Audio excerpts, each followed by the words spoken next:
Hi,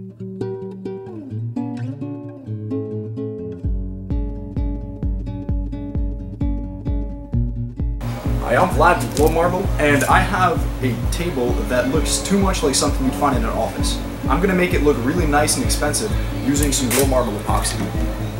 Now you can even do this with a regular piece of melamine board, which we have a video on you can find right here. All the materials used inside of this project are in the description below. Now before we actually start working on this with the epoxy, I'm going to sand down the edges and the surface. The edges because epoxy works a lot better with rounded corners, and the top so that it bonds better to it. Once you're finished sanding, wipe it down with some denatured alcohol and make sure that there's absolutely no dust or dirt left on the surface.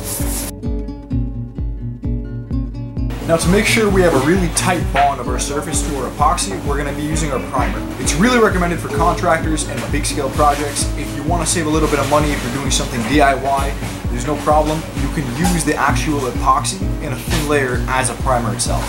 Now because we're using the epoxy as an actual primer, I'm going to color it. I'm going to color it black with Glow Marble Metallics. And why I'm going to color it black is because the actual face coat is going to be black, so it blends in with the color I'm using.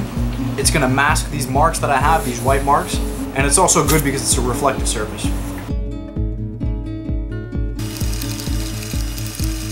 Now obviously you wouldn't want to use a black primer coat on a white face because you're going to see through it. Now I let the metallic sit in there for anywhere from 1 hour to 24 hours so that all the color dissolves completely and so that there's no chunks inside the actual epoxy. Mix 2 parts A into 1 part B and mix it thoroughly for a few minutes.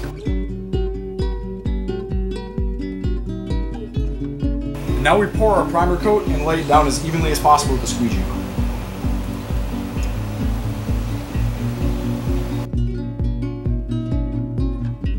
Make sure to get the sides, and after that, let it completely even out by its own. And to get rid of any bubbles that you have, you can use a butane torch. Don't hold it over the surface for too long though. So it's the next morning and my primer coat completely cured. What we're gonna have to do now is sand down the entire surface and the edges. We would not have to do this if we were gonna pour the face coat while the primer was still tacky and sticky.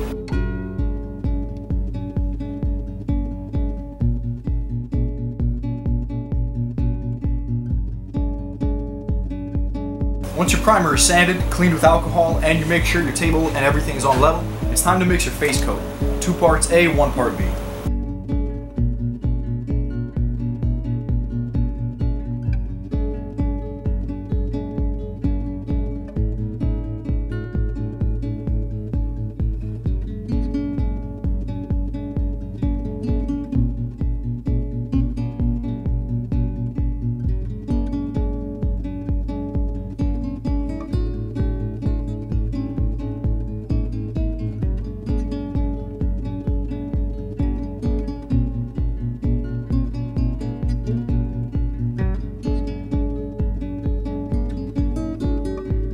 And now all we have to do is take a plastic spoon and start doing this in random patterns.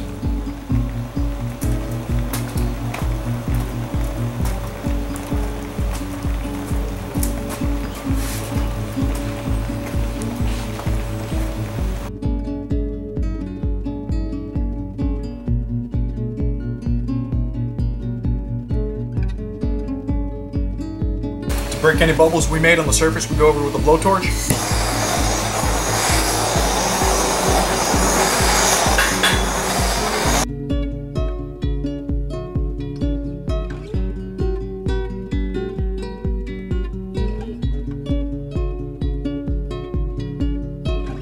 And of course, make sure not to neglect the sides and don't leave any bald spots anywhere.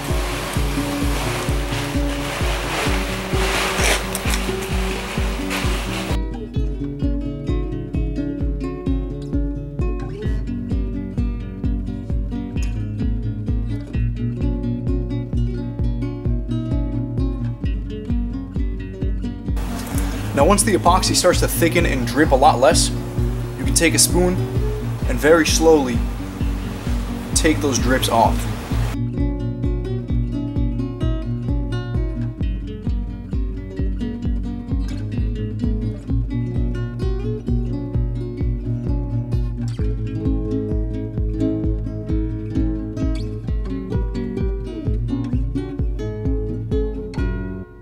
It's the next morning, and here's our finished product.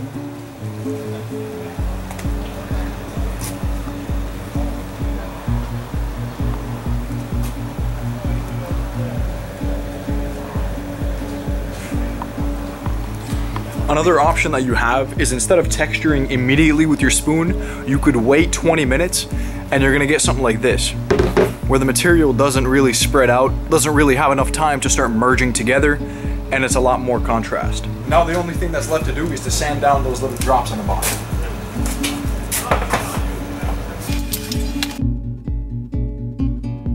Always know that just in case, if anything, if a bug gets in, if some dust gets in, you can always sand it back down and cover it with a clear layer. Be sure to like and subscribe and comment down below what colors you would have used if you were doing this project.